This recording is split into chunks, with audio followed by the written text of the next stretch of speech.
Well, thank you. Thank you very much, Mr. Chairman. I'm really glad to be here today and have an opportunity to talk about my legislation that will help clarify current law and provide relief and peace of mind to countless veteran moms and their newborns during the most critical moments after a child is born. But, Mr. Chairman, before I say more about my proposal, I wanted to voice a very grave note of concern regarding the rash of veteran suicides that we have seen across our country. It's a crisis that impacts all of our communities, including my home state of Washington. Over the weekend, we had one of our veterans take their lives, this time at the VA hospital in American Lake. Every case like this is a tragedy. It defies explanation, and for any of our veterans or service members, including those who survived combat in our service, to die by suicide, I just believe we cannot just stand by while this epidemic claims more of our veterans. It crushes families, and it's overwhelming our communities. I can't stand by, and I know the chairman is not here today, but if you, to him and to his staff, just tell him that I really believe this committee needs to hold some hearings and take some action to uphold our promise to our veterans that we'll have their backs and do what's necessary to get a handle on this really growing tragedy. I'd appreciate it.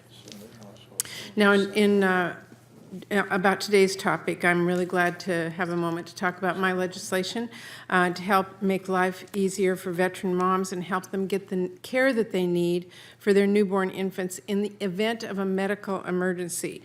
Under current law, veterans expecting a child are eligible to have that care covered by the VA. And in some cases, when there is an emergency, the veteran and the newborn may need to be transferred, often by a helicopter, to a hospital that can provide them higher level of care in that emergency. However, anecdotal reports from our veterans have unveiled that the VA often improperly refuses to pay the cost of transporting newborns to a more advanced facility, and that leaves the veteran stuck with the thousands of dollars in surprise billing. Now, as this committee knows, current law clearly states that the VA can cover all post-delivery care services a newborn may need, but bizarrely, the VA so far has refused to pay for those expenses, not to mention current law limits care for newborns to only 7 days, which is a threshold, actually, that can be far too restrictive in certain cases like premature births. I know this is not how we at Congress intended for this to work for our veterans, so the bill that I have in my proposal, called the VA Newborn Emergency Treatment Act, makes clear Congress's intent in the law and makes sure that veterans and their newborns are getting the care they need while being treated with the dignity that they deserve. The idea that transportation to get newborn infants emergency treatment would not be covered by the VA is really shocking, and it really is a needless gap in care.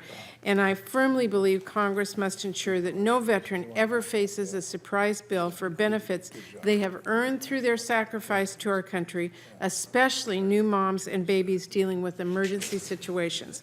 So I hope colleagues from both sides of the aisle will join me in supporting this necessary fix and make sure we're doing right by our veteran moms and military families. And I look forward to the markup we'll have on this. Dr. Boyd, in my short time left, I wanted to ask you, I really appreciate the assistance that the VA provided us in putting together the Newborn Emergency Treatment Act and working through our technical concerns. And I've already incorporated a number of those recommendations you've made.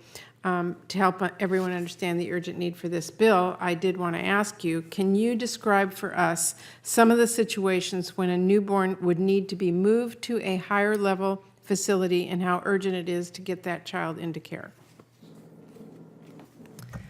Well, I'm not a neonatologist nor a pediatrician. However, I am a family doc and a mom. And I can share with you that my youngest daughter, who's 28 years old, was born at 30 weeks. So I truly understand where you're coming from on this. It could be anything from, especially in that 7-day time period, within the 7 to 14-day time period, it could be anything from injuries or issues at birth through the actual birthing process, all the way to some very rare complications or rare disorders or diseases that manifest within those first time period. There's many things that it could be. We all wish to have a normal birth and delivery, and all wish to have a healthy newborn. It's not always the case. And speak to the 7-day requirement. Tell me when a newborn child would need care longer than 7 days. That's the current. So again, I would need some SMEs on that for the 14, anything beyond 7. But just so you know, that we absolutely do support within the S514, the expansion of up to 14 days. So we have no issue with that. Okay, and I have some questions about cost and how you came to your cost estimates. I will submit them in writing. Thank you.